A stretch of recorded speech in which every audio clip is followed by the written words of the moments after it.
예, 반갑습니다. 2교시 다시 시작하겠습니다. 우리 성경 말씀 마태복음 12장 38절.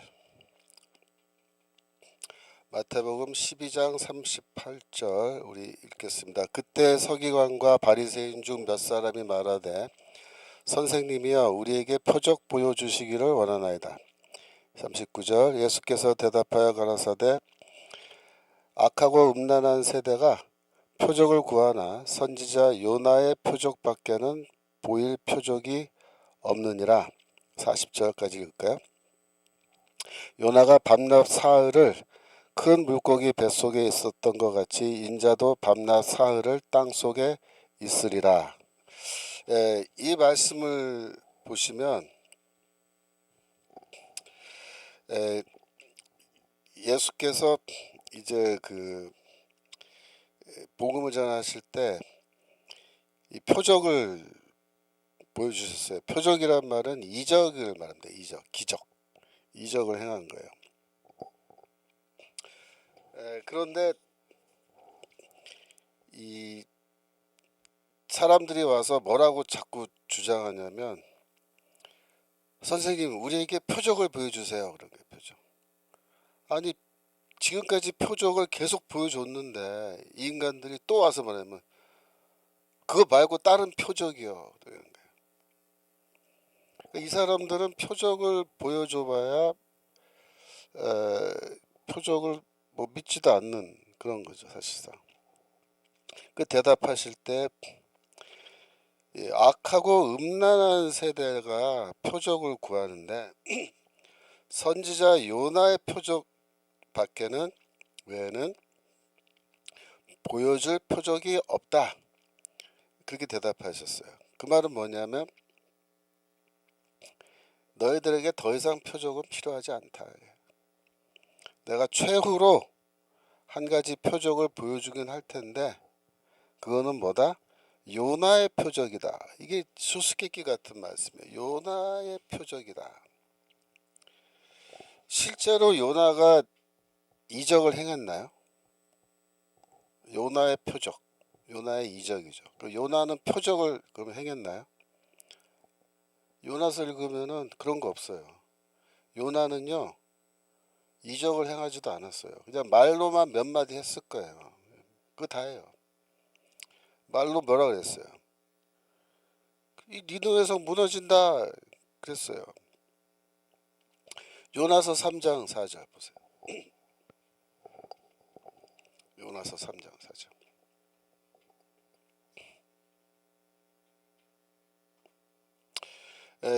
요나가 그 성읍에 들어가며 곧 하룻길을 행하며 외쳐 가로되 40일이 지나면 니느웨가 무너지리라. 그 한마디 했어요. 그 한마디. 쉽게 말하면 야 40일 후에 니느웨 무너져. 그 얘기 했더니 어떻게 됐어요? 5절 니느웨 백성이 하나님을 믿고 금식을 선포하고 물온대소하고 굵은 배를 입은지라. 6절 그 소문이 니느웨 왕에게 들림에 왕이 보좌에서 일어나 조복을 벗고 굵은 배를 입고 죄에 앉으니라. 요나는 니느웨 성에 가서 뭐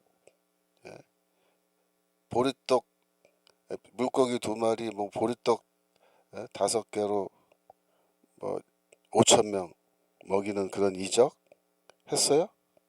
안 했다고요. 안 했어요. 니느웨 백성들에게 아무런 표적도 보여주지 않았어요. 그랬는데도 니느웨 사람들은 어떻게 했어요? 회개했어요. 회개했어요.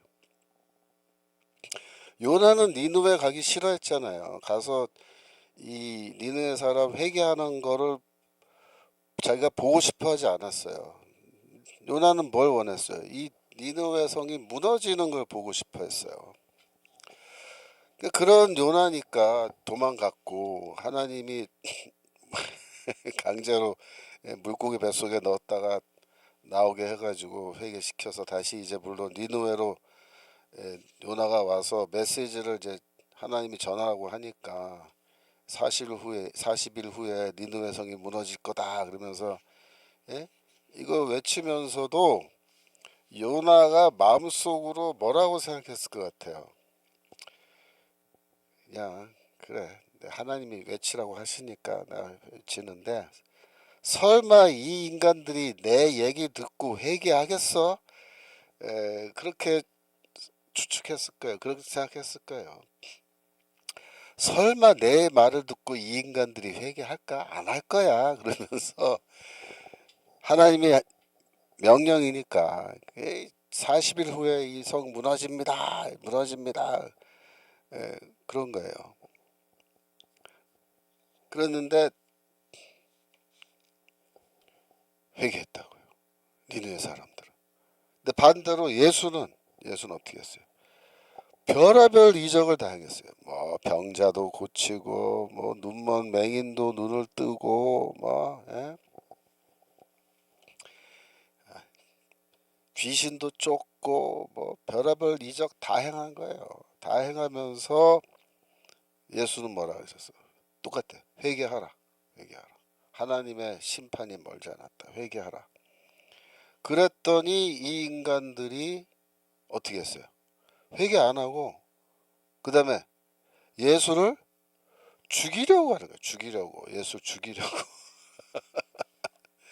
요나는 아무 이적도 안 하고 그냥 말로만 너희들 망한다 그랬더니 막 왕까지 다 회개하고 뭐 난리가 난 거예요. 그래서 예수가 그 말씀하신 거야. 요나의 때는 요나가 표적을 행하지 않았는데도 그렇게 사람들이 회개를 했는데, 너희는 내가 이적을 다 보여줘도 회개 안 하고 날 찾아와서 또 뭐라 그래? 표적을 보여주소서, 표적을 보여주소서 이러는 거야. 그러니까 예수가 하시는 말씀이 요나의 표적 외에는 너희들에게 보여줄 표적이 없다. 요나의 표적이 뭐예요? 나도 요나처럼, 요나가 물고기 뱃속에 사흘 동안 있었던 것처럼 내가 땅속에 3일 동안 묻혀 있을 거다. 그게 뭐예요? 내가 죽을 거다. 그 다음에 사흘 후에 부활할 거다. 나의 죽음과 부활이 너에게 보여주는 최후의 표적이다. 그 표적 외에는 너희들에게 더 이상 보여줄 표적도 없고 너희들은 표적이 필요한 게 아니다. 그렇게 말씀하신 거예요. 이거는 엄청난 그 예수 그리스도가 엄청난 그 실망. 그 이제 그렇게 표현하신 거죠. 회개 안 하니까. 회개하라고 해도 회개 안 한단 말이에요. 근데 이 유대인들이 이 표적을 요구하는 그 배경에는 뭐가 있냐면 신명기 13장 1절이 있어요. 신명기 13장 1절. 너희 중에 선지자나 꿈꾸는 자가 일어나서 이적과 기사를 내게 보이고. 여기서 선지자는 꿈꾸는 자하고 지금 같이 나왔는데, 왜 꿈꾸는 자가 나오냐면 환상을 보는 것 때문에 그래요. 환상. 선지자는 환상을 본단 말이야. 하나님이 환상을 보여주세요. 근데 그거를 이제 그 비하하는 말로, 너 그 환상이 그 개꿈이야 이런 뜻이죠. 너 꿈꾸는 자다. 꿈꾸는 자는 선지자를 놀리는 말이야. 놀리는 말. 그래서 선지자, 즉 꿈꾸는 자가 나타나서 이적과 기사를 너에게 보이고 이렇게 돼 있잖아요. 근데 이 선지자나 꿈꾸는 자가 사실은 뭐냐면 여기서는 이제 거짓 선지자를 가리키는 거예요. 왜냐하면 2절에 내가 말하기를 내가 본래 알지 못하던 다른 신들을 우리가 쫓아 섬기자 이렇게 말하죠. 이건 거짓 선지자잖아요. 하나님만인 아닌 다른 우상을 섬기자 그거잖아요. 그런데 이 거짓 선지자가 이적과 기사를 행한다 이겁니다. 이적과 기사를 행한다. 그의 이적과 기사가 그의 말대로 이루어질지라도 3절 너는 그 선지자나 꿈꾸는 자의 말을 청종하지 말라. 이는 너희 하나님 여호와께서 너희가 마음을 다하고 성품을 다하여 너희 하나님 여호와를 사랑하는 여부를 알려 하사 너희를 시험하는 것이다. 즉 거짓 선지자를 보내서 너희를 하나님이 테스트할 수 있는데 그가 제일 먼저 뭐부터 한다? 이적과 기사를 행한다. 그렇게 되어 있습니다. 그래서 이 말씀에 의하면 선지자를 판별하는 기준이 여기 두 개가 나타나는 거야. 첫 번째는 내가 선지자다 그러면서 누가 등장하고 내가 어젯밤에 환상을 봤다. 하나님께서 너희들에게 이 말씀을 전하라고 나에게 이 메시지를 주셨다. 그러므로 들으라 이스라엘아 이렇게 하면서 선지자가 나타나면 이 청중들은 이 사람이 참 선지자인지 거짓 선지자인지 그 당시로서는 알 방법이 없으므로 제일 먼저 뭘 요구하냐면은 그러면 네가 참 선지자면 한번 이적을 한번 행해봐라 그렇게 요구할 수 있다는 거예요. 요구해요. 그러면 이 선지자가 이적을 행한다 이겁니다. 근데 만약에 이적을 행하지 못하면 어떻게 되겠어요? 그러면은 아예 처음부터 그 사람의 말을 듣지를 않는 거예요. 선지자의 말을 들으려고 하지 않는 거예요. 됐다. 그냥 집에 가세요. 이적도 뭐 행할 수 없는데 무슨 선지자야. 그러면서 집에 가세요. 우리 바쁘니까. 이렇게 하고 그냥 무시하는 거예요. 그래서 이제 이적을 만약에 행하면 두 번째로 또 뭘 판단해야 되냐면 그 사람이 전하는 메시지가 율법에 비추어서 이게 맞는 말인가 틀린 말인가를 너희가 스스로 판별해야 된다. 그렇게 얘기하는 거예요. 그래서 두 번째 판별 기준은 뭐냐면 그의 메시지예요. 메시지를 판별하는 기준은 뭐예요? 그 당시는 율법이에요. 율법. 기록된 하나님의 말씀에 근거를 두고 직접 계시로 들은 하나님의 말씀이 정말로 하나님의 음성이 맞는지를 판별하는 거예요. 그래서 선지자들에게는 표적을 요구하는 거예요. 표적을. 근데 예수가 이제 나타나셔서 활동하시는데 일반 백성들은 예수를 누구라고 보냐면 선지자로 그렇게 보는 거예요. 선지자. 물론 제자들은 선지자로 보지 않았어요. 너희는 나를 누구라 생각하냐? 그러니까 베드로가 선지자 아니고 우리는 그리스도라고 믿습니다. 생각합니다. 그렇게 대답하죠. 근데 사람들은 나를 누구라 생각하냐? 그러니까 베드로가 선지자라고 생각합니다. 그렇게 대답하잖아요. 그래서 일반 백성들은 예수를 선지자라고 보니까 선지자에게는 유대인들이 제일 먼저 뭘 요구하는 거예요?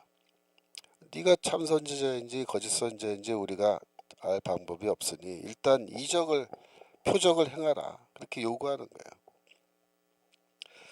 그래서 표적을 자꾸 요구하는 거예요. 표적을. 예수는 표적을 행하시는 거죠. 그래서 많이 행하신 거예요. 그랬는데도 이 바리새인과 서기관들이 찾아와서 또 뭐라 그래? 표적 보여달라. 그렇게 얘기하는 거죠. 고린도전서 1장 22절. 고린도전서 1장 22절. 유대인은 표적을 구하고 헬라인은 지혜를 찾으나 그랬죠. 왜 유대인은 표적을 요구하죠? 헬라인은 지혜를 찾는다는 말은 뭐냐면 헬라인들은 지혜의 말씀을 듣기 원해요. 그러니까 철학자들이 헬라인들에게 뭘 가르치냐면 그 삶의 지혜를 가르친다. 그래서 헬라인들은 바울을 누구라고 생각하냐면 철학자라고 그렇게 생각하는 거예요. 선생, 철학을 가르치는 선생. 그러니까 바울에게서 뭘 듣기 원해요? 그러면 지혜의 말씀을 우리가 듣길 원한다. 한번 얘기해 달라. 이렇게 요구하는 거죠. 여기에서 바울이 십자가 복음을 얘기하면 그거는 지혜의 말씀이 아닌데 이렇게 하는 거예요. 우리가 원하는 그런 종류의 말씀이 아닌데, 만약에 바울이 마태복음 5장, 6장, 7장에 있는 산상수훈을 쭉 가르치면 어떻게 반응할 것 같아요? 좋아한다고요, 헬라인들이. 그게 철학자들의 가르침과 유사한 지혜의 말씀이기 때문에 그거는 받아들일 수 있는데, 하나님의 아들이 십자가에서 못 박혀 죽고 부활했었다 이렇게 얘기하면서 십자가 복음 얘기하면 이거는 뭔 소리야? 왜 우리 철학자인 줄 알았는데 이상한 얘기를 하네. 그러면서 바보 같은 소리다, 어리석은 소리다, 그러면서 집에 가버린 거야. 근데 유대인은 표적을 구해요. 왜 그러냐면 유대인은 바울을 누구라고 생각하냐면 선지자라고 보는 거예요. 바울이 다메섹 경험을 쭉 얘기하면은 유대인들은 그걸 뭐라고 생각하냐면 저 사람이 선지자로서 하나님께 환상을 받아서 보고 그 다음에 하나님의 음성을 직접 듣고 하는 그런 경험을 했구나. 그 선지자구나 그렇게 보는 거예요. 그러니까 사도라는 개념은 교회에서만 통용되는 개념이지 유대교 회당에 들어가면요 사도라는 개념은 없어요. 그런 식의 사도라는 개념. 그래서 바울은 뭐예요? 그냥 선지자야, 선지자. 그러니까 바울은 유대인들에게 선지자로 보이기 때문에 유대인들은 바울에게 뭘 요구해요? 표적을 요구한다. 표적. 예수에게도 표적 요구하고 바울에게도 표적을 요구하는 겁니다. 그래서 그런 경우에 바울은 회당에서 이적을 행해야 돼요. 행해야 돼요. 기적을 보여줘야 돼요. 병자 고치고 이런 거, 귀신 쫓고 이런 거 다 해주는 거예요. 그러면 이거 선지자 맞다. 일단 첫 번째 관문을 통과하는 거예요. 근데 두 번째 관문에서 십자가에 죽은 예수를 우리가 예배해야 된다. 그러면 당장에 신명기 13장에 딱 걸리는 거예요. 너희가 알지도 못하고 듣지도 못한 신을 섬기자는 거잖아요. 그럼 바울은 뭐라고 낙인 찍혀요? 저놈은 거짓 선자다. 신명기 13장에 거짓 선자 어떻게 하게 돼 있어요? 죽이라고 돼 있다고. 죽이라고. 그러니까 바울은 사실상 죽여야 되는 대상이 되는 거죠. 그러나 디아스포라 회당에서 바울을 대놓고 죽일 수는 없으니까, 사형시킬 수는 없으니까 그 대신 태형, 매로 때리는 거죠. 태형 중에 최고형을 주는 거예요. 그게 40에서 하나를 감한매죠. 그걸 5번이나 맞았다. 그 말은 뭐예요? 원래 사형 선고를 5번은 당해야 마땅한 그러한 유대인이었다는 거예요, 바울이. 그래서 예수에게도 자꾸 표적을 요구하는 것은 그런 맥락에서 요구하는 겁니다. 선지자라고 생각하기 때문에. 마태복음 17장 17절.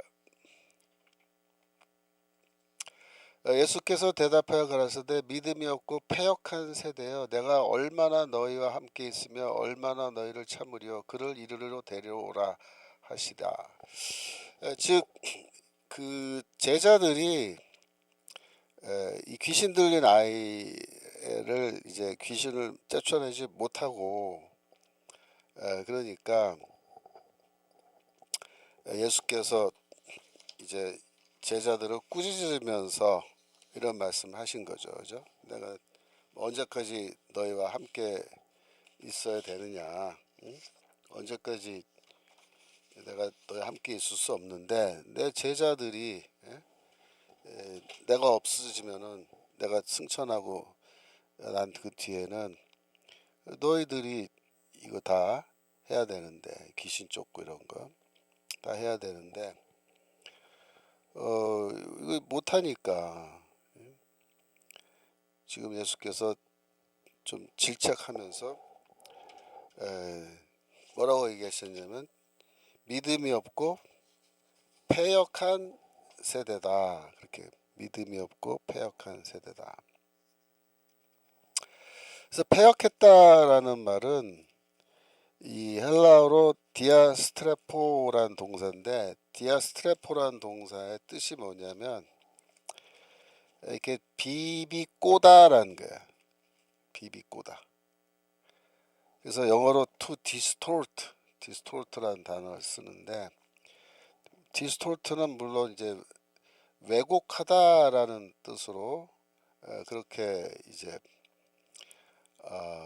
번역을 하지만, 그러나 이 기본적인 뜻은 뭐냐면 비비꼬는 거예요. 비비꼬는 거. 비비꼬는 거. 그래서 여기서는 패역했다라는 말이 뭐야? 마음이 비비 꼬여 있다. 마음이 비비 꼬여 있다. 그리고 믿음이 없는 세대, 불신앙 그런 세대다. 그래서 이 마음이 비비 꼬여 있는 그런 상태라는 거는 이제 제자들도 이제 그렇다는 거거든요. 그래서 이 제자들에게서도 그런 능력이 나타나지 않은 거예요. 능력이 나타나지 않은 거예요. 그러면 어떻게 하면 좋겠냐 이거죠. 예수의 제자들이 먼저 마음이 비비 꼬여 있는 상태에서 그게 올바른 올곧은 상태로 마음이 변화돼야 되는 거예요. 변화돼요. 그래야 이 능력이 나타나는 거예요. 능력이. 그래서 이 능력이 나타나야 되는데, 이 능력이 나타나려면 마음이 먼저 올곧아야 된다. 그렇게 생각하시면 되겠습니다. 지금 헤세드 7님, 금식과 기도 외에는 이런 이유가 나갈 수 없느니라 했는데 개역 성경에서 금식을 빼버렸습니다. 왜일까요? 그러셨는데, 지금 그게 마태복음 17장에는 그런 내용은 안 나오죠, 그죠? 믿음이 없는. 그런데 아마도 이제 그 마가복음 때문에 그렇게 말씀하신 것 같아요, 그죠? 마가복음 9장에 보면은 9장 17절인가요? 17절 좀 더 내려가시면 조금 더 내려가면 그 스톱 거기죠. 그 위에 23절 아닌가요? 아닌데 잠깐만. 마가복음 9장 29절이네. 29절.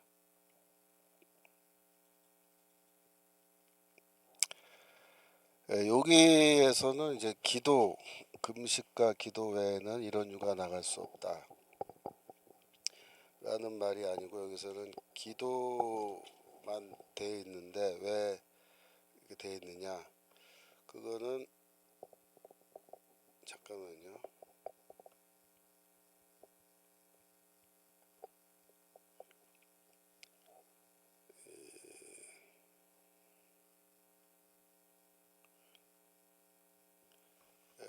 마태복음, 마가복음,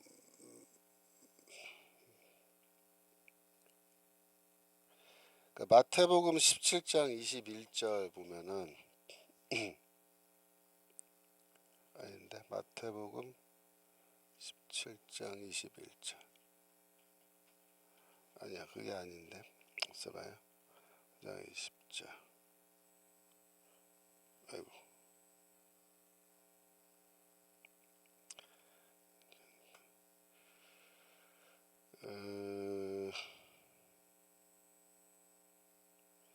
요게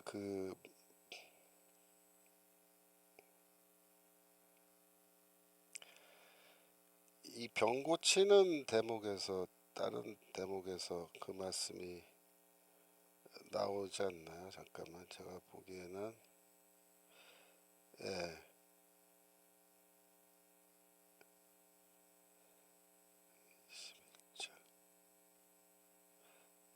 그러니까는 그거는 제가 좀 마태복음 17장 21절에 아니면 그거는 제가 지금 좀 연구해 봐야겠는데 왜 그게 빠졌는지 제가 지금은 확실하게 답을 못 할 것 같아요. 여기 지금 아마 제가 여기 지금 인터넷 여기 봐서는 그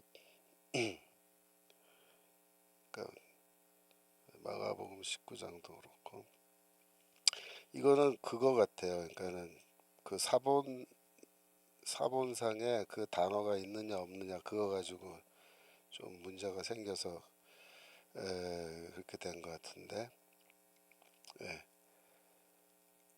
그거는 다음에 제가 대답을 해드릴게요. 일단 진도로 하겠습니다.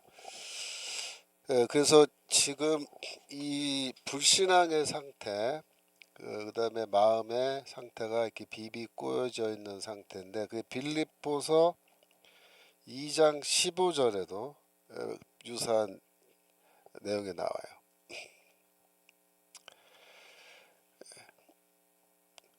빌립보서 2장 15절. 이는 너희가 흠이 없고 순전하여 어그러지고 거스리는 세대 가운데서 하나님의 흠없는 자녀로 세상에서 그들 가운데 빛들로 나타내며 라고 할 때 그 어그러지고라는 그 말이 헬라어로 말하면 스콜리오스란 단어인데 아까 말씀드린 것처럼 이렇게 굽어져 있는 거예요. curved 혹은 이제 영어로 말하면 크루키드 굽어져 있는 거예요. 그 다음에 거스리는이라고 번역할 때 그 동사가 이제 디아스트레포인데 아까 나온 동사랑 똑같죠. 디스톨트 뒤틀리게 하다. 그래서 마음을 뒤틀리게 하는 거예요. 마음이 구부러지고 뒤틀리게. 그래서 어그러지고 거스린다라고 할 때 마음이 굽어져 있고 뒤틀려 있는 세대다 그런 뜻입니다. 뒤틀려 있는 세대다. 근데 바울이 빌립보서 2장 15절에서 어그러지고 거스리는 세대라는 이런 말을 할 때 똑같은 표현이 신명기에 나와요. 신명기 32장 4절. 신명기 32장 4절. 보시면 그는 반석이시니까 하나님이죠. 그가 하신 일이 완전하고 그의 모든 길이 정의롭고 진실하며 거짓이 없으신 하나님이시니 그 다음 말이 중요해요. 공의로우시고 정직하시도다. 공의롭고 정직하다. 그러니까 정직하다라는 이 번역이 뭐냐면 바르다라고 해요. 바르다라는 건 뭐야? 곧다. 똑바로 이렇게 곧다라는 거예요. 정직하다는 것이. 이게 야사르라는 단어인데 이게 영어로 말하면 뜻이 스트레이트야. 스트레이트가 뭐야? 똑바로, 곧게, 곧은 그런 뜻이야. 하나님은 마음이 이렇게 곧으세요. 일직선이란 말이에요. 직선. 하나님은 이렇게 마음이 의로우시고 정직하신데 그 다음 5절 그들이 여호와를 향하여 악을 행하니 하나님의 자녀가 아니요. 그 다음에 흠이 있는 사곡한 종류로다 그랬는데 흠이 있고 삐뚤어진 세대로다. 지금 요즘 개역성경은 그렇게 번역했어요. 종류가 아니고 세대입니다. 세대. 흠이 있고 삐뚤어진 세대다. 요게 빌립보서에 나오는 말하고 똑같은 거예요. 사실 70인역으로 읽으면 헬라어로 읽으면 어그러지고 거스리는 세대라는 말이 뭐예요? 흠이 있고 삐뚤어진 세대다. 그 뜻이에요. 그 다음에 신명기 32장 20절로 쭉 내려가시면 20절 에, 여호와의 말씀에 내가 내 얼굴을 숨겨 그들에게 보이지 않게 하고 그들의 종말에 어떠함을 보리니 그들은 심히 패역한 종류요 무신한 자녀입니다. 패역한 종류요, 패역한 세대요. 그러면 패역한 세대. 패역했다는 말도 이게 비슷한 단어예요. 헬라어로 읽으면 엑스트레포라는 동사인데 이게 뒤틀리게 하다라는 동사. 뒤틀리게. 그러니까 여기서 수동 분사거든요. 그러니까 뒤틀려진 세대요. 그러니까 패역한 세대란 말은 마음이 뒤틀려져 있는 세대다. 그런 뜻입니다. 무신한 자녀다. 그 말은 뭐냐면은 진실이 없는 그 뜻이에요. 진실이 없는. 그러니까 오늘날의 그 현대 사회가 패역한 세대죠. 패역한 세대. 왜 패역한 세대냐? 오늘날의 세대가 한마디로 말하면 포스트 모더니즘의 시대예요. 포스트 모더니즘. 그러니까 포스트 모더니즘이라는 거는 20세기에 이미 이제 시작한 얘기인데 21세기는 그야말로 포스트 모더니즘의 시대인 거죠. 포스트 모더니즘의 시대의 특징이 뭐냐면 절대적 진리는 없다 이거예요. 모든 진리는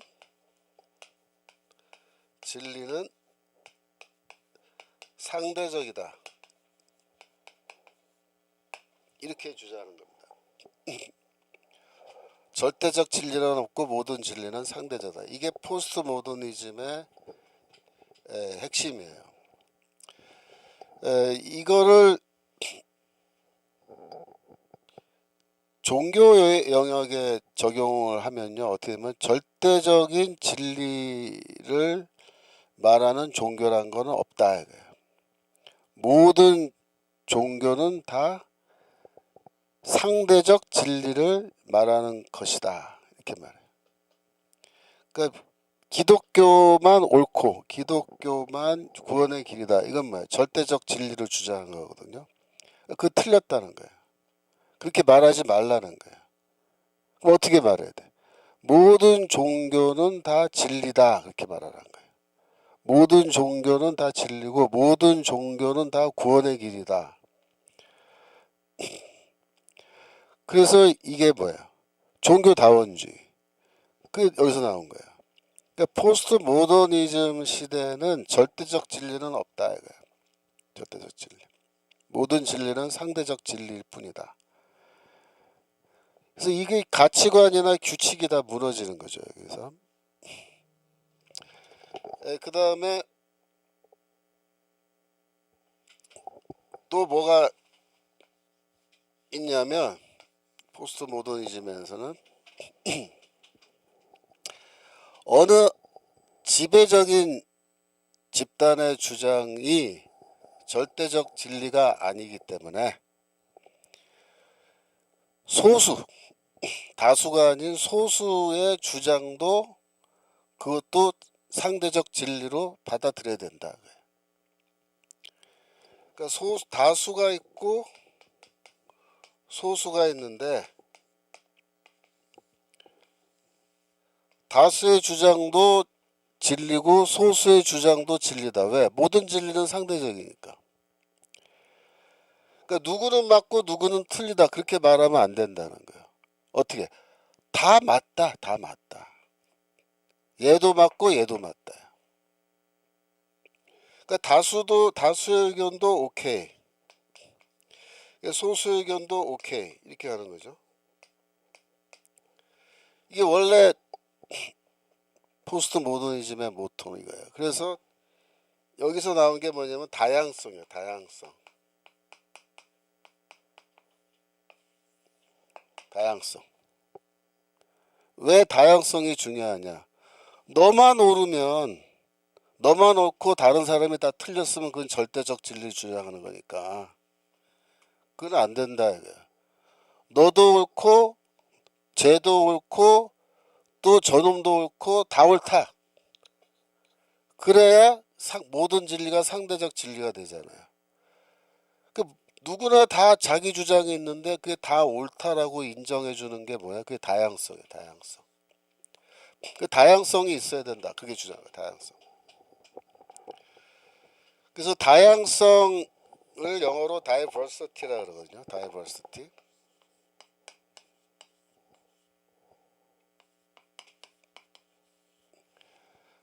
diversity 이데올로기, 아이디올로지 이런 말을 쓴단 말이에요. 다양성의 이념이다. 이게 현대사회 특징인데 즉 네 주장만 옳은 게 아니고 너와 반대되는 쟤네들 주장도 다 옳아. 그래서 다양한 의견이 있을 수 있는데 다양한 의견이 다 옳아. 너만 옳다고 그러지 마. 그렇게 가르치는 거거든요. 이게 포스트 모더니즘의 특징이야. 근데 이거를 이 소수를 동성애자로 이제 본 거야. 동성애자로. 동성애자. 그러니까 이성애가 원래 이제 옳은 건데 얘네들은 뭐라고 주장하냐면 이성애만 옳다고 주장하면 안 된다 이거야. 왜? 다양한 게 의견이 다 공존해야 되니까 동성애도 옳다고 해야 된다 이거야. 동성애도. 그래갖고 젠더 이데올로기라는 게 뭐야? 이 젠더가 아주 다양하다. 아주 다양하다. 지금 뭐 90 몇 가지까지 나왔대요. 젠더가. 물론 이번에 트럼프가 젠더는 2개밖에 없다 이렇게 딱 그냥 미국에서 결정 내리고 그렇게 지금 시행하고 있습니다만은 바이든 때 개판 난 거죠. 그래갖고 그냥 50 몇 개, 지금 90 몇 개까지 있대. 그럼 모든 다양한 젠더들을 다 인정하자. 이게 다 뭐예요? 이 다양성 이데올로기. 그 근원은 뭐야? 절대적 진리는 없고 모든 진리는 상대적이다라는 여기서 출발한 겁니다. 그래서 오늘날의 이 세대가 쉽게 말하면 옳고 그름이 없어요. 옳고 그름이. 누가 맞고 누가 틀리다. 그런 걸 말하면요. 너는 왜 절대적 진리를 주장하냐. 다양성 인정해야지. 그러면서 오히려 핍박을 하는 거예요. 그러니까 미국의 대학에서는 지금 이런 현상들이 오래전부터 이제 나타나서요. 미국 대학에서 제일 웃기는 건 뭐냐면 영어에서는 그 대명사를 쓰잖아요. 대명사. 근데 남자면은 he고 여자면 she 이렇게 되는 건데 사물이면은 it 그죠? 근데 걔에 대해서 여잔데 분명히 she 그러면 걔는 스스로를 여자로 생각하지 않는다. 걔 젠더는 걔 본인이 결정하는 건데 걔는 자기를 여자로 생각하지 않는다. 그 남자냐 he로 되냐 he도 아니라 he도 아니다. 그래서 그러면 it이라고 그러냐 사물. 근데 그 사물은 물건이니까 또 사용이 안 되죠. 그래서 지네들이 스스로 자기를 어떤 대명사로 부를 것인지 그거를 없는 단어를 막 만들어내서 그걸 사용하는 그런 일까지 있었다고요. 엉망진창이 된 거예요. 그게 다 뭐야? 이게 마음이 뒤틀린 거야. 뒤틀린 거. 폐역한 세대. 어그러지고 거스리는 세대. 삐뚤어진 세대죠. 폐역한 세대. 그래서 이런 세대가 아주 악한 세대가 된 거예요. 악한 세대. 근데 우리나라는 지금 솔직히 말하면 이 다양성 이데올로기 이게 그렇게 아주 심하지 않아요. 우리나라는 솔직히 말하면 포스트 모더니즘이 아주 강력하게 이렇게 작용하는 그런 문화는 아닙니다. 지금 현재. 우리나라의 문제는 사실 다이버시티 이데올로기 이쪽이 아직 큰 문제를 일으키지 않아요. 뭐 물론 시청 앞에서 동성애 축제하고 그런 거 이제 눈에 거슬리게 하지만 얘네들이 이제 그 정치 세력화돼서 정치 영역에까지 이제 치고 들어와서 정치적 영향력을 행사하는 그런 것까지는 발전되지 않았거든요. 근데 미국은 그게 그렇게까지 갔다고요, 이미. 그래서 이 법, 그러니까 법률을 만들 때도 이 젠더들 다양성을 인정하는 그런 식으로 법을 만들고 그렇게 법을 해석해야 되고, 이게 굉장히 사회적으로 큰 문제를 이제 미국에선 일으켜서 트럼프 대통령 당선된 이후에 이게 제동을 좀 걸고 있는데, 우리는 이제 한 가지 다행스러운 거는 아직 이게 정치적인 세력화되지 않아서 그게 큰 힘을 지금 쓰지 못하고 있는 거예요. 근데 미래에 어떻게 되겠느냐? 미래에 똑같이 됩니다. 우리나라도 이제 제가 보기에는 언젠가. 지금은 우리나라에서 큰 문제는 이 다양성 이데올로기가 아니고 뭐예요? 이 사회주의 이념이죠. 사회주의 이념, 공산주의 이념, 주체 사상 이런 거죠. 그러니까 얘네들은 포스트 모던과 모던 두 개로 나눈다면 얘네들은 모던 쪽에 있는 거예요. 모던. 아직까지 우리는 옳고 그름을 인정하는 거예요. 이것은 옳고 저건 틀렸다. 이런 토론이 가능한 사회예요. 미국은 무엇이 옳고 무엇이 틀렸다고 얘기하면요, 너는 왜 그렇게 생각하냐? 다 옳지. 뭐 틀린 게 뭐가 있냐? 네 생각이 잘못된 거다. 모든 건 다 다양성 속에서 다 가치 있는 거고 다 옳은 거다. 이렇게 지금 돼 있거든요. 근데 우리 사회는 아직 여기까지 가지 않아서 오히려 그건 한 가지는 다행스러운데, 우리 사회는 지금 오히려 이 주체 사상 혹은 사회주의 이념 때문에 이 열병을 아직 앓고 있는 거예요. 그러니까 요게 지나가면은 그다음에 다양성 이 문제가 이제 문제를 일으킬 거예요, 앞으로. 그런데 이제 우리나라의 경우에 왜 이런 문제가 생겼느냐? 아까 그 며느리가 자기 중립이라고 얘기했다는 건데, 왜 전 세대가 이렇게 됐냐면 이유가 있어요. 그 이유가 1986년에 어떤 일이 벌어지냐면, 이 원래 서울대나 연고대 이런 대학가에는 이 운동권 조직이 있는데 두 가지가 있었어요. 그래서 오픈과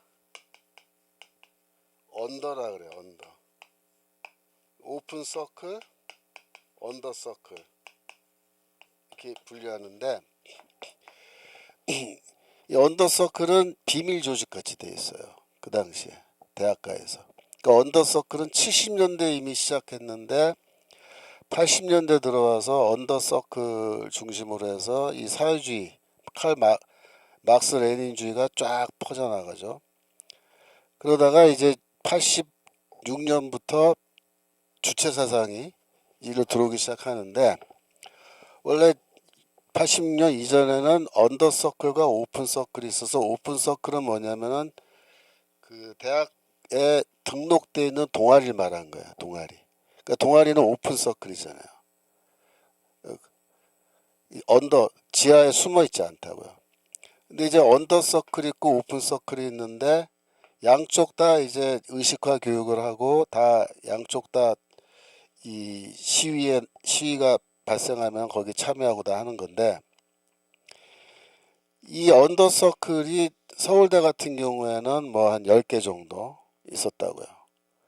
그리고 이런 언더 서클들은 서울대 연고대 중심으로 있었고, 다른 대학교 뭐 성균관대 이런데 뭐 조금 있고, 뭐 한양대 이런데, 거의 다른 대학에는 없었어요. 언더 서클들이 오픈 서클들 중심이죠. 그런 데는. 그랬는데 1986년 1월이야. 1월 2월 그 사이가 겨울방학이죠. 그때 언더 서클을 다 해체해요. 언더 서클.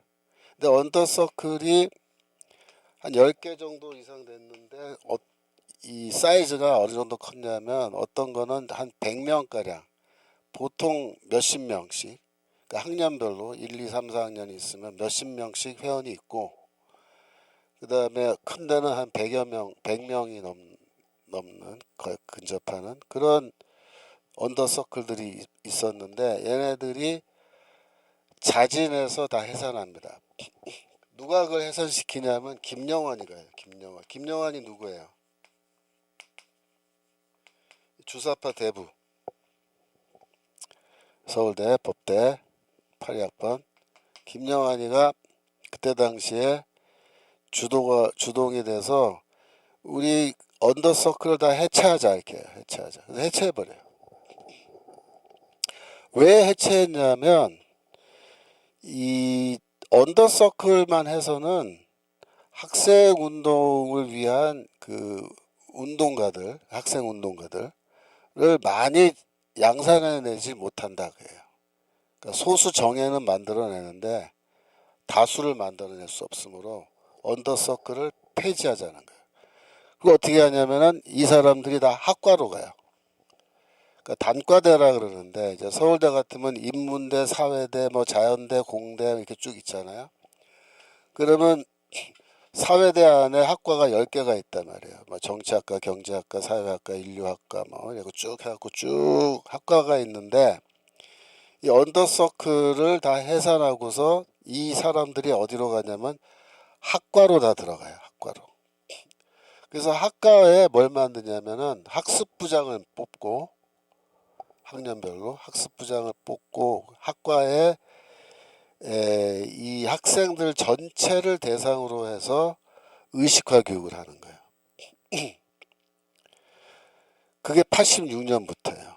그러니까 86년부터는 대학에 내가 입학을 하면은 내가 원하건 원하지 않건 우리 과에서 선배들이 나한테 세미나를 시키는 거예요. 공부하라고. 의식화 교육, 좌파 교육이죠. 그러면서 2학년이 1학년을 지도하고 3학년이 또 2학년을 지도하는 이런 식으로 학년별로 그 과마다 그 학습부장이라고 말할 수 있는 그런 선생들이 딱 세워져서 걔네들이 이제 그걸 다 인도하고 지도하는 거예요. 80년 이전에는 내가 대학을 입학했을 때 내가 오픈서클이나 언더서클에 가입하지 않는 한은 의식화 교육을 받지 않아요. 근데 86년 이후에는 언더서클을 다 해산하고 무조건 다 이 운동권 학생들이 과별로 다 배치가 되고 과에서 그런 교육을 시키는 거예요. 그게 언제까지냐면 1996년 이 무렵까지 해요. 약 10년 동안. 그래서 86년에서 96년 사이에 대학교를 간 사람들은 무조건 100% 다 무슨 학과를 가건 상관이 없어요. 그 다음에 지방대건 뭐 수도권이건 상관이 없습니다. 그때는 과별로 다 이 운동권에서 하는 의식과 학습을 다 시켜버린 거예요. 근데 이 사람들이 지금 나이가 어떻게 되냐면요.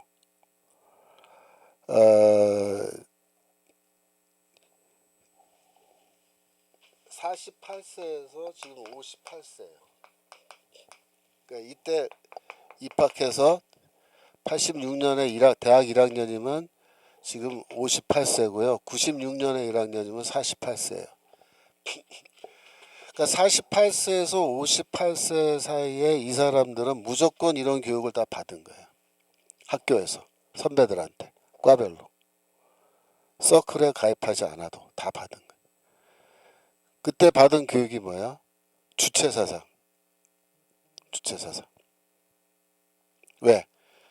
이거 김영환이가 주동해서 이거 주사파가, 왜냐면 86년 이후에 87년, 88년 사이에 완전히 운동권은 주사파가 다 장악하거든요. 그러니까 이건 다 주사파 주동이 돼서 커리큘럼 만들고 다 교육시킨 거라고요. 그래서 지금 우리나라의 40대, 50대, 40대도 앞쪽이 아니고 뒤쪽, 40대 후반부터 50대 전체가 다 뭐라 그래요? 이 좌파라고 좌파. 남자 여자 할 거 없이. 그러니까 우리나라는 대학 진학률이 높잖아요. 웬만하면 대학은 다 졸업했단 말이야. 어느 대학이건 지금. 대학교 가서 다 이거 이 주체사상 또 좌파 이 이데올로기를 다 흡수한 거야. 그러니까 그 집 며느리도 아마 요 나이 또래 대학을 갔으면 요 나이 48세에서 58세 사이면은 뭐 다 그렇다고 봐야 돼. 저는 이제 81년도에 입학해서 81학년도에 입학했지만 저는 이제 오픈 서클에 들어갔기 때문에 이런 의식화 교육 그런 것도 다 받고 이런 공부 다 하고 나중에 이제 다른 활동도 했으니까 제가 이런 막스 레닌주의에 대해서 제가 다 공부를 한 거고 그러니까 저같이 이제 60세 된 사람 중에도 그러니까 85년 이전에 대학 다닌 사람 대학 입학한 사람 이런 사람 중에서도 저처럼 이제 그렇게 활동한 사람은 다 이제 이 좌파가 된 거죠. 좌파가 된 거예요. 그렇게 된 거예요. 그래서 왜 이렇게 광범위한 영향력을 행사하느냐 이 우리나라에서 이 좌파 이념이 그건 이것 때문에 그래요. 그래서 김영환이가 그때 진짜 큰 뭐랄까 후세에 큰 영향력을 주는 그런 일을 한 겁니다. 저는 사실 85년도 12월에 제가 군대 제대를 했거든요. 제가 군대 갔다가 12월에 제대해서 제가 86년 1학기에 제가 복학을 했는데 그때만 해도 제가 뭐 이런 상황을 아주 자세하게 알지 못했어요. 그때는. 근데 지금 이제 지나고 와서 이렇게 되돌이켜 보니까 이렇게 역사가 흘러온 거죠. 그죠? 그게 참 그래서 우리나라는 왜 폐역하고 어그러지고 거스르는 세대가 됐느냐? 우리나라 아직은 이 포스트 모더니즘의 그 다이버시티 아이디올로지 그런 것 때문이라기보다는 우리나라는 이 좌파 이념, 특히 주사파, 주체사상 이런 겁니다. 그래서 그런 것 때문에 지금까지 홍역을 우리가 앓고 있다 그렇게 보시면 돼요. 마태복음 12장 39절 마태복음 12장 39절 예수께서 대답해 이르시되 악하고 음란한 세대가 표적을 구하나 선지자 요나의 표적밖에는 보일 표적이 없다. 그죠? 그 다음에 사도행전 2장 4절 2장 40절 사도행전 2장 40절 예수께서 여러 말로 확증하며 권하여 가로되 너희가 이 패역한 세대에서 구원을 받으라. 패역한 세대는 굽어져 있는 세대. 굽어져 있는 세대.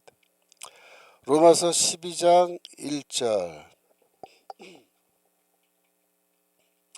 12장 1절 그러므로 형제들아 내가 하나님의 모든 자비하심으로 너희를 권하노니 너희 몸을 하나님이 기뻐하시는 거룩한 산 제사로 드리라. 이는 너희의 드릴 영적 예배니라. 2절 너희는 이 세대를 본받지 말고 자, 이 세대를 본받지 말고 이 세대가 어떤 세대예요? 예. 어그러지고 삐뚤어진 패역한 세대. 그 세대. 어그러지고 삐뚤어진 그런 세대를 너희는 본받지 말고 오직 마음을 새롭게 함으로 마음을 어떻게 새롭게 해요? 복음으로 새롭게 하는 복음으로. 그래서 아까 우리의 이러한 문제를 어떻게 하면 해결할 수 있겠느냐라고 했을 때 답이 없다. 진짜 답이 없다. 그렇게 말씀드렸지만 아까 어떤 분이 채팅창에 뭐라고 쓰시냐면 이 복음으로 이 문제를 해결할 방법밖에 없지 않냐. 그렇게 말씀하신 분이 있었는데 그 맞는 말씀이에요. 복음이 아니면 이 사람들의 마음을 새롭게 할 방법이 없어요. 진짜. 복음으로 이 사람들이 삐뚤어지고 굽어져 있는 그런 마음이 다시 올바르게 곧게 펴져야 되는 거예요. 펴져야 돼요.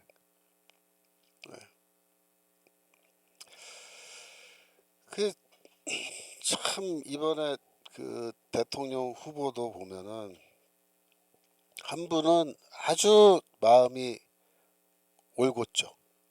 김문수 후보. 아주 마음이 올곧다. 한 사람은 그냥 속이 비비 꼬여가지고 어쩌라고요 그러고 있는 이재명 후보. 그죠? 그러니까 세대를 반영하는 거예요. 대통령 후보조차도 오늘날의 우리 시대를 반영하는데 지금 누구를 지지하느냐가 사실은 그 사람의 어떤 영적인 상태, 어떤 마음의 상태를 반영한다고 볼 수 있죠. 우리는 말은 좀 잘 못하고 표현력은 좀 떨어지고 토론을 아주 센세이셔널하게 재밌게 잘하진 못하지만 그러나 그의 공약이라든가 정책을 보거나 혹은 그가 말하는 태도를 봤을 때 올곧은 태도 김문수 후보로 우리가 이제 지지하는 거죠. 전 목사님도 뭐 이미 김문수 후보 지지한다고 말씀하셨고 전 목사님하고 뭐 김문수 후보는 아주 잘 아시는 사이죠. 뭐 2년 동안 우리 사랑제일교회 출석하셨다고 하니까 제가 그때는 뭐 여기 교회에 같이 있지 않았기 때문에 제가 김문수 후보를 그때 교회 통해서 뵙지 못했지만 제가 다른 경로로 김문수 후보를 제가 많이 뭐 몇 번 뵀어요. 그래서 저도 김문수 후보를 좀 잘 가까이서 대봐서 아는 사람 중에 하나인데 진짜 꾸밈이 없고 아주 마음이 순박한 그런 분입니다. 순진하세요. 대통령 원래 너무 순진하면 안 되는데 하여튼 우리 김문수 후보님은 정말로 순수한 분입니다. 순수한 분이시고 제가 경험한 거는 뭐냐면은 이제 우리가 그때 경기도에 있는 모처에서 우리가 1박 2일로 우리가 세미나하고 이제 집회를 했어요. 그래서 우리 우파 지식인들, 운동권들 모여서 그때 이제 문재인 집권 초기였던 것 같은데 그때 이제 모여서 우리가 앞으로 어떻게 할 것인가 이제 의논도 하고 그래서 이제 분야별로 토론도 하고 그랬는데 그날 저녁에 이제 숙소에서 이제 물론 잠을 자는데 뭐 오랜만에 만났으니까 밀린 얘기 하느라고 잠들 안 자고 새벽 2시, 3시까지 방마다 모여서 이렇게 토론하고 이야기를 많이 했어요. 근데 그때 제가 있던 방에 김문수 후보님이 같이 계셨기 때문에 우리가 한 5-6명 이렇게 둘러 앉아서 아주 오랜 시간 동안 토론을 했는데 그때 이제 그 토론을 하면서 느낀 건데 김문수 후보님은 궁금한 게 있으면 질문을 아주 많이 해요. 질문을. 그래서 자꾸 뭘 물어봐요. 내가 무슨 말을 하면은 그건 왜 이렇게 된 거냐, 저렇게 된 거냐, 왜 그런 거냐. 이렇게 자꾸 질문하고 그래서 제가 대답을 막 열심히 해드릴 수밖에 없게끔 그렇게 질문을 많이 하셨어요. 그 뭐냐면은 배우려고 하는 태도입니다. 뭐든지 배우려고 하는 태도가 있으신 것 같고 그 다음에 이야기를 이렇게 하면은 잘 들으세요. 잘 들으시고 그 다음에 굉장히 친절하게 아주 그래서 그때 이후에 저도 가끔 이제 뭐 연락을 받을 때도 있고 그랬는데 전화를 이제 주시면은 뭐 아주 그냥 순박 좀 꾸밈 없이 대해주세요. 그래서 뭐 저 이렇게 부를 때도 김 교수님 그러면서 이제 불러서 뭐 말씀하실 거 막 하고 이렇게 하는데 아주 참 어떻게 보면은 너무 좋으신 분이에요. 예, 대통령은 조금 더 이렇게 은큼하게 이렇게 하는 게 있는 게 더 그런 면이 있으면 더 좋지 않을까 싶을 정도로 너무 순박하시고 마음이 고드신 분이에요. 그러니까 이 속이 뒤틀려 있는 이재명이하고는 차원이 다른 그런 인성을 갖고 계신 분이다. 그래서 저는 더구나 교회를 다니셨고 그러니까 믿음도 있고 신앙을 이해하시기 때문에 더구나 그저께인가요 어저께인가요 그 어디 기독교 단체 모임에 가서 자기가 그 대통령 후보로 나온 거는 하나님께서 하신 일이다 그렇게까지 이제 말씀을 하셨잖아요. 그러니까 그런 걸 봐서는 신앙도 상당히 깊고 그래서 우리로서는 정말 최적의 후보를 이번에 갖고 있다 그렇게 생각이 됩니다. 그래서 이분이 당선만 되면 진짜 아주 좋은 대통령이 될 수 있는 그런 자질 아주 꼿꼿하고 올곧고 옳고 그름이 분명하시고 인성은 너무나 좋으시고 그다음에 듣는 귀가 있어요. 그러니까 윤석열 대통령의 경우는 주변 측근들의 의견을 너무 안 들어서 오히려 힘들었다 그렇게 지금 얘기를 하거든요 주변에서.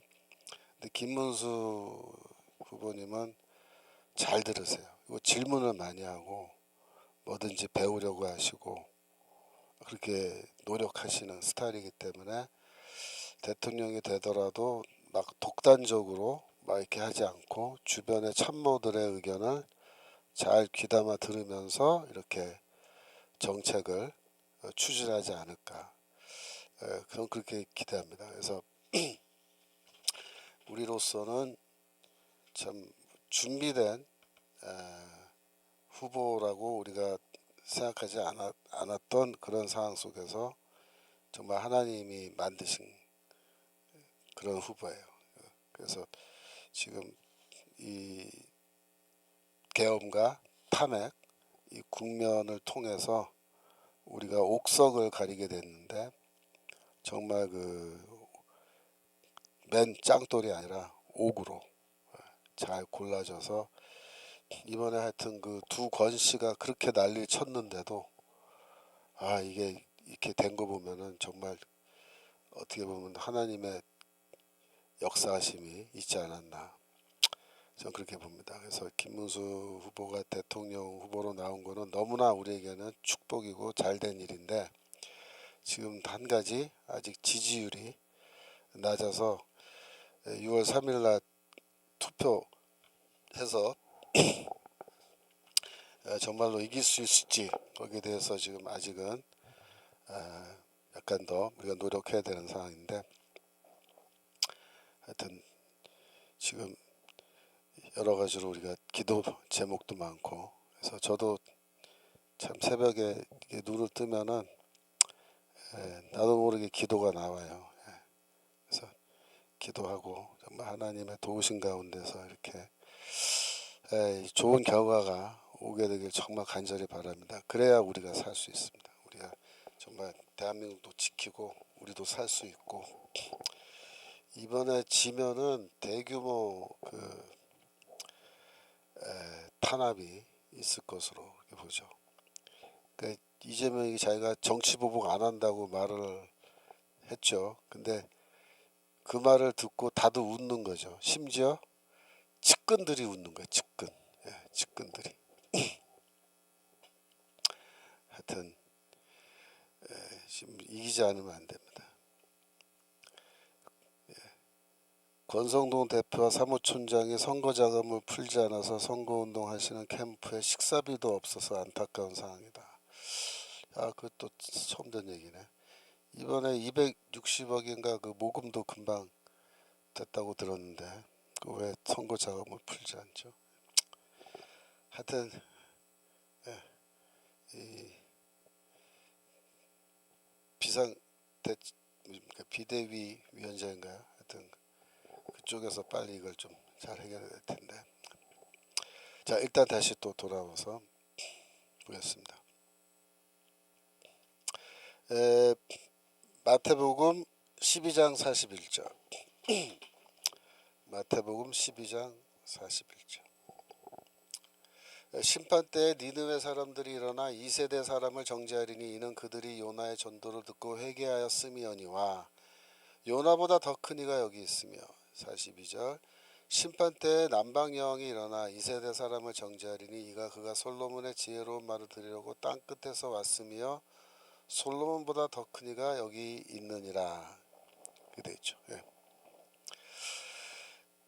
그래서 이 말씀을 하실 때 이제 예수는 유대인들, 예수를 믿지 않는 유대인들은 다 멸망당한다, 심판받는다, 그 얘기하는 건데, 심판받을 때에 니느웨 사람들이 일어나서 그들이 너희를 심판할 것이다, 그렇게 말씀하십니다. 왜? 그들은 요나의 설교를 듣고 회개했다. 회개했다. 요나가 몇 마디 했는데 그걸 다 믿고 회개했다. 이적도 안 행하지 않았는데도. 근데 너희는 내 이적도 보고 내가 그렇게 간곡하게 호소하는 설교도 다 들었는데 나는 요나보다 더 큰 자인데, 요나야 기껏해야 선지자인데 예수는 뭐야? 하나님의 영원하신 지혜, 보좌 우편에 앉아 계신 분인데 그분이 와서 이렇게 호소해도 너희가 듣지 않았다. 그러므로 니네 사람들이 너희를 비난하고 너희를 심판할 거다. 그 다음에 이 시바의 여왕 얘기를 해요. 남방 여왕. 그분 남방 여왕은 시바의 여왕인데 솔로몬 때 솔로몬의 지혜가 온 세상에 다 소문이 나니까 저기 아프리카 대륙의 저기 남쪽은 아니고 그 이디오피아 그 남쪽에서 이 여왕이 솔로몬의 지혜를 듣고 배우기 위해서 그 먼 거리를 걸어서 찾아오잖아요. 그래서 그 지혜로운 말을 들으려고 땅 끝에서 왔다. 땅 끝에서 왔다. 근데 나는 뭐냐? 나는 솔로몬보다 더 큰이다. 나는 솔로몬보다 더 큰 자다. 어떤 점에서? 뭐 예수가 솔로몬보다 키가 더 크다 그런 거 아니겠죠? 뭐가 더 크다는 거예요? 지혜가 더 크다. 지혜가. 그럴 수밖에 없죠. 솔로몬은 왕 중에서 가장 지혜로운 왕이었고, 그죠? 뭐 잠언, 또 전도서가 일부가 다 솔로몬이 기록했다라고 우리가 이렇게 돼 있잖아요. 그러니까 이 솔로몬은 그야말로 지혜라는 면에서는 가장 뛰어난 인간이라고 말할 수 있는데 예수는 뭐예요? 지혜 그 자체예요. 지혜 그 자체. 예수는 지혜롭다라고 그렇게 말하기에는 너무나 부적절할 정도로 지혜 그 자체이신 거죠. 그런데 내가 이렇게 왔는데도 나의 지혜를 듣고 배우려고 너희가 나오지 아니했는데 그 솔로몬 때 남방 여왕은 그 솔로몬의 그 얼마 되지 않는 지혜라도 듣고 배우려고 그 먼 거리로 왔다 이거죠. 그래서 그때는 이 남방의 여왕이 이 세대의 사람들을 정죄할 것이다. 정죄할 것이다. 다시 보여주세요. 그래서 거기 41절에 니느웨 사람들이 41절 위에 41절에 니느웨 사람들이 일어나라고 됐죠. 일어나가 무슨 뜻이겠어요? 부활하여. 그 다음에 42절에 남방 여왕이 일어나 했죠. 일어나. 그때도 일어난다는 뭐겠어요? 부활하여. 부활하여. 그들이 다 부활하여 이 예수 당시에 살다가 죽은 유대인들을 다 심판할 것이다. 심판할 것이다. 이렇게 말합니다.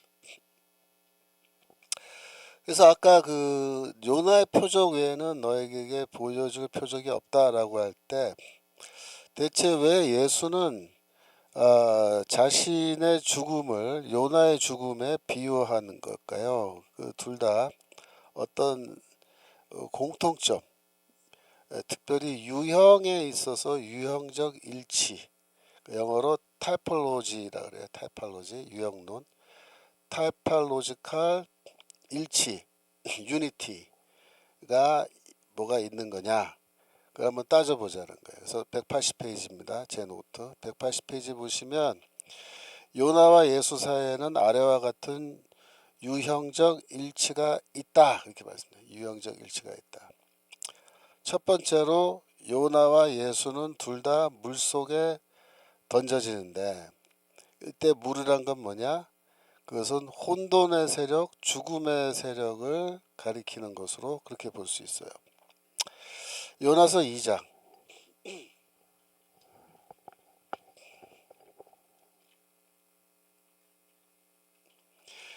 2절.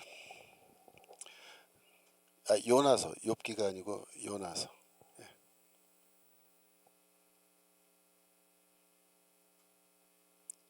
욥이 아니고 yon. 그렇죠.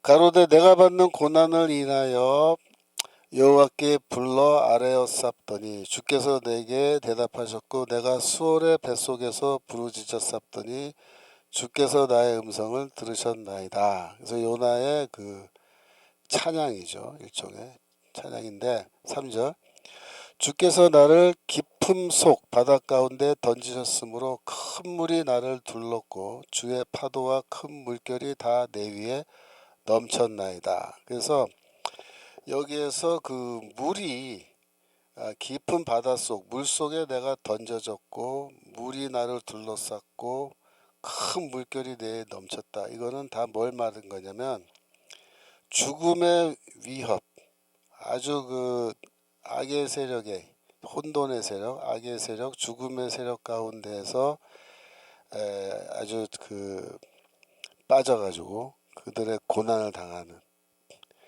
그런 상황을 말하는 거예요. 그래서 구약 성경에서 물은 맛있는 물 이런 거는 물론 생명을 주는 물이니까 그렇지만은 이 바다, 이 물, 큰 물 이런 거는 다 혼돈의 세력.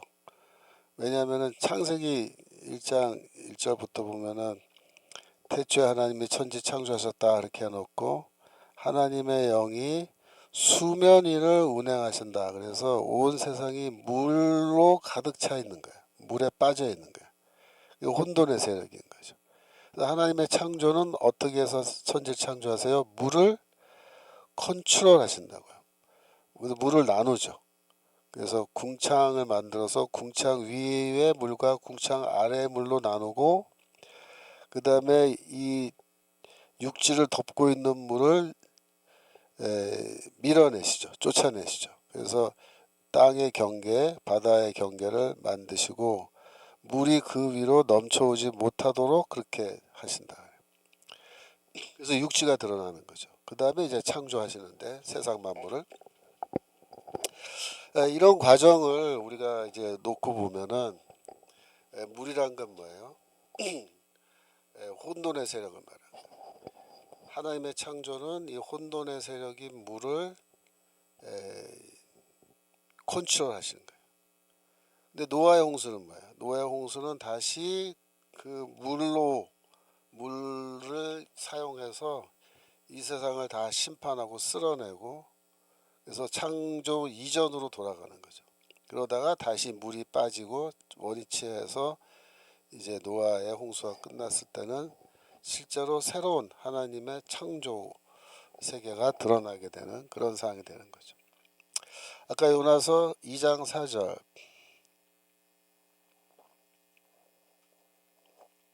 내가 말하기를 내가 주의 목전에서 쫓겨났을지라도 다시 주의 성전을 바라보겠나 하였나이다.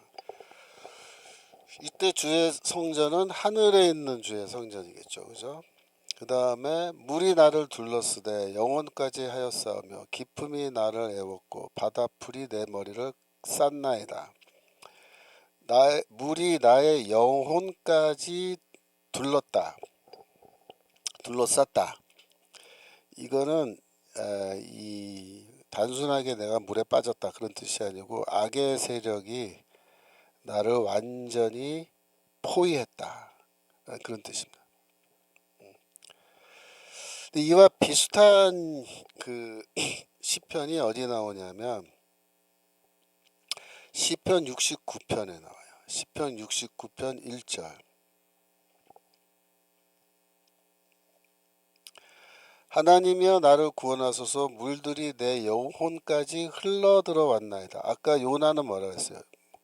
큰 물이 내 영혼까지 둘렀다. 둘렀다는 말은 둘러쌌다 그런 뜻이죠. 포위했다. 근데 여기서는 하나님이여 나를 구원하소서 물들이 내 영혼에까지 흘러 들어왔나이다. 이게 더 심각한 거죠. 2절 내가 설 곳이 없는 깊은 수렁에 빠지며 깊은 물에 들어가니 큰 물이 내게 넘치나이다. 요나서에서도 아까 뭐라 했어요? 3절에 2장 3절에 큰 물이 다 내 위에 넘쳤나이다 그랬죠. 여기서도 똑같아요. 큰 물이 내 위에 넘쳤나이다. 그런데 14절로 내려가시면 나를 수렁에서 건지사 빠지지 말게 하시고 나를 미워하는 자에게서와 깊은 물에서 건지소서. 깊은 물에서 건져달라는 이 기도가 뭐예요? 이 악의 세력, 죽음의 세력으로부터 나를 구원해달라는 그런 기도인 거죠. 15절 큰 물이 나를 엄몰하거나 깊음이 나를 삼키지 못하게 하시며 웅덩이로 내 위에 그 입을 닫지 못하게 하소서. 여기서 깊음이 나를 삼키다 라는 말이 나오죠. 깊음이 나를 삼키다.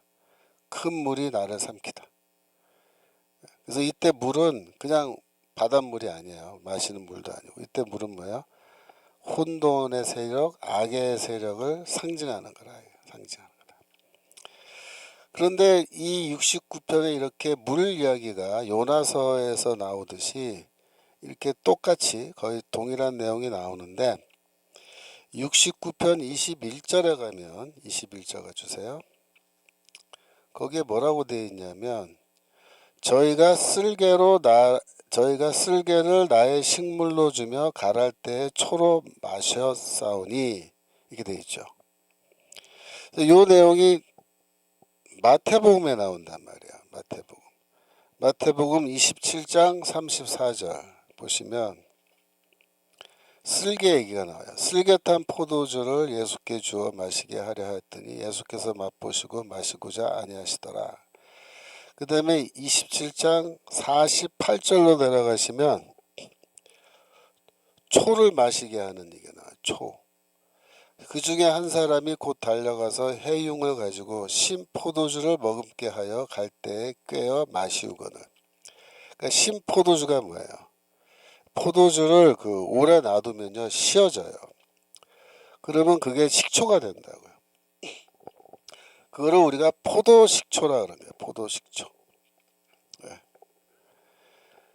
그래서 사과식초는 뭐겠어요? 사과로 주스를 만들고 그게 이제 사과주가 되고 그게 오래돼서 쉬어지면 사과식초가 되는 거죠. 초를 마시게 했다라는 말이 여기 나오는 거예요. 그러니까 시편 69편은 물에 대한 이야기가 나오는데 요나서와 내용이 거의 같죠. 그런데 이 69편에 나오는 그 주인공 나를 구원해달라. 나를 수렁에서 건지사 깊음이 나를 삼키지 못하게 하시며 이렇게 말할 때 이 나가 누구냐? 그 예수 그리스도로 볼 수 있어요. 왜냐하면은 시편 69편이 예수와 굉장히 관련이 깊단 말이에요. 이 69편 25절을 보시면 69편 25절 저희 거처로 황폐하게 하시며 그 장막에 거하는 자가 없게 하소서 이런 말씀이 나오는데 이거는 신약성경 사도행전에 이게 나와요. 사실 사도행전 1장 20절 사도행전 1장 20절에서 이 구절을 그대로 인용합니다. 시편에 기록하였으되 그의 거처로 황폐하게 하시며 거기 거하는 자가 없게 하소서 하였고라고 할 때 이게 그대로 시편 인용이잖아요. 69편 25절. 이거를 왜 인용하냐면 가론 유다 때문에 인용하는 거예요. 가론 유다. 예? 아니 사도행전 1장 20절 다시 보여주세요. 1장 20절. 예, 거기 앞에 19절 가면은 뭐가 나와요? 예, 아겔다마 피밭. 18절로 가면은 유다가 죽은 거예요. 몸이 곤두박질하여 배가 터져 창자가 다 흘러나왔다. 그래서 유다가 죽은 거죠. 그래서 유다에 대한 그 이야기가 여기 나오는데 그때 시편 69편 인용이 여기 들어오니까 이건 역시도 예수와 관련되어 있는 구절로 볼 수 있는 거죠. 시편 69편을. 다시 69편 돌아가서 그 위에 23절로 잠깐 올라가시면요. 스톱. 예, 거기 22절. 22절. 저희 앞에 밥상이 올무가 되게 하시며 저희 평안이 덫이 되게 하소서. 그 다음에 저희 눈이 어두워 보지 못하게 하시며 그 허리가 항상 떨리게 하소서라고 두 구절이 나오는데 이 두 개의 구절을 바울이 로마서에서 인용을 합니다. 어디서 인용하냐면 로마서 11장 9절. 로마서 11장 9절 보시면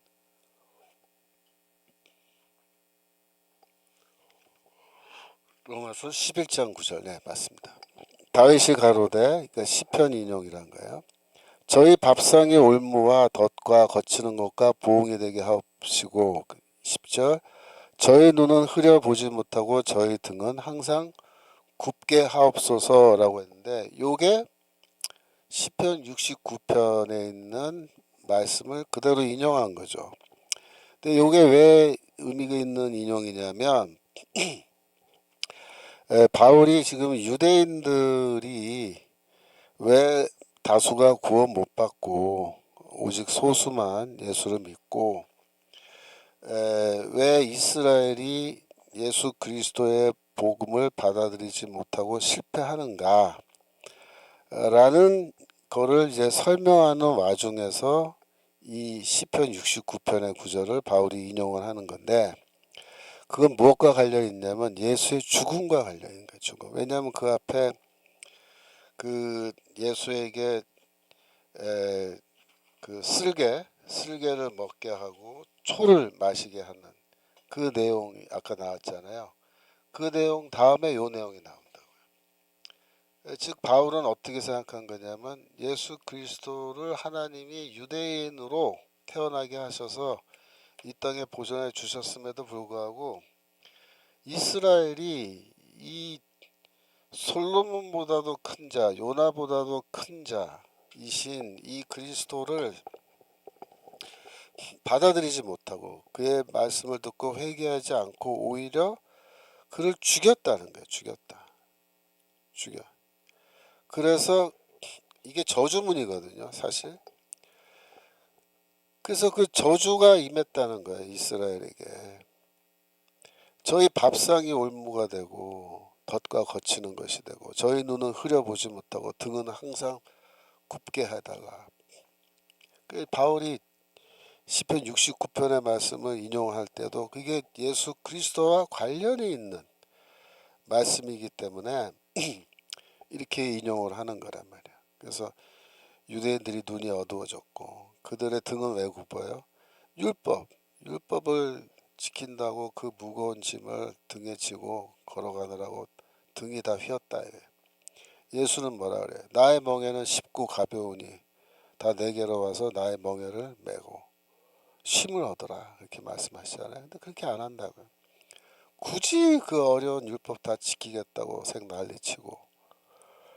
근데 밥상의 올무가 되는 건 뭐야? 음식법, 각종 그 음식법 이런 거 뭐 지킨다고 유대인들이 이방인들하고 교류도 안 하고 접촉도 안 하고 자기들끼리만 모여서 이렇게 살아가는 그런 것들이 결국 다 뭐다. 이게 다 잘못된 거다.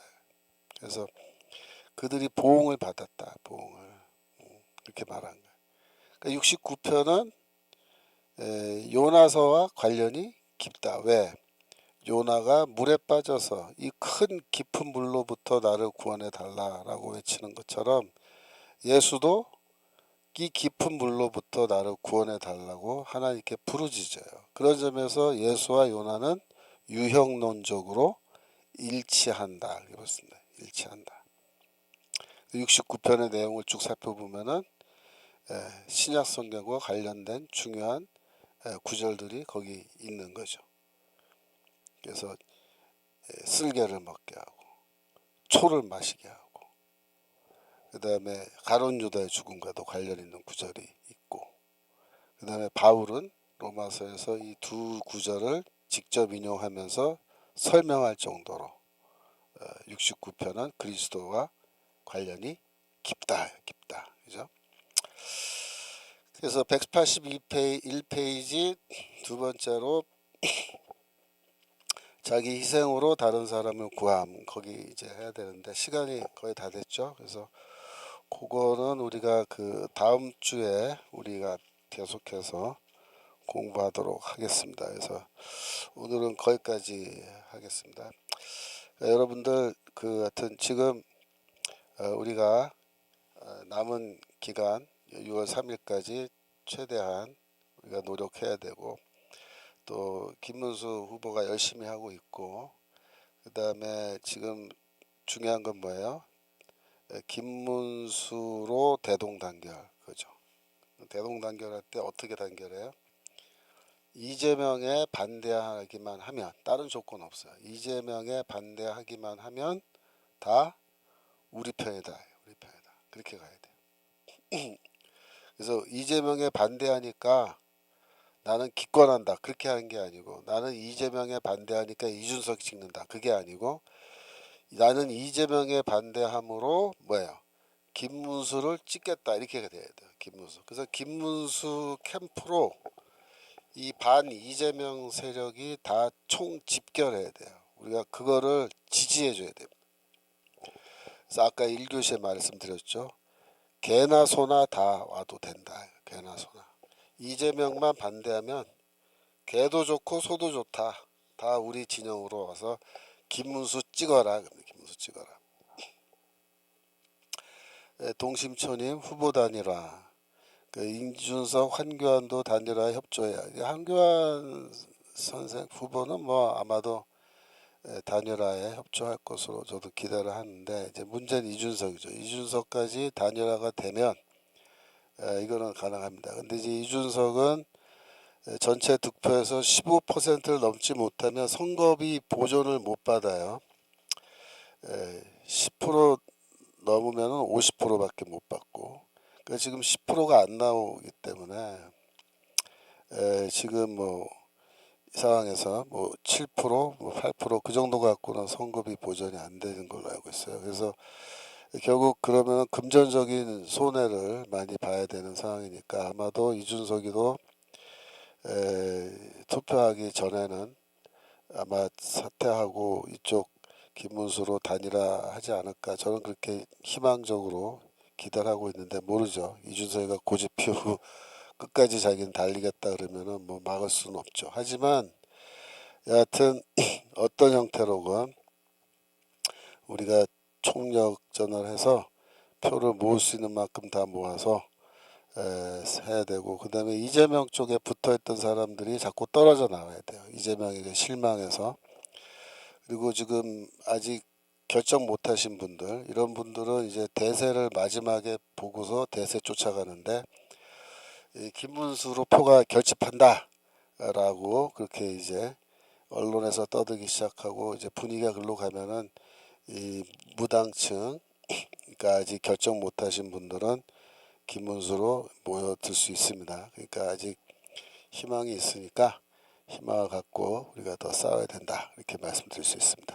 자, 제가 기도 마치겠습니다. 하나님 아버지 오늘도 말씀 공부하게 하시니 감사합니다. 이 패역하고 어그러진 이 세상 문화 속에서 저희가 이 패역한 세대와 함께 살아가고 있지만 주여 대통령까지 패역한 자가 뽑혀서야 말이 되겠습니까? 주여 마음이 올곧은 자를 대통령으로 세워주시고 이 패역한 세대의 심성이 다시 복음으로 올곧아질 수 있기를 간절히 소원하오니 주여 도와주옵소서. 6월 3일 선거에서 주여 꼭 이 자유민주주의 제도를 지킬 수 있는 그런 결과가 오도록 주여 도와주옵소서. 감사드리며 예수 그리스도 이름으로 기도합니다. 아멘. 예, 감사합니다. 다음 주에 또 뵙겠습니다. 안녕히 계세요.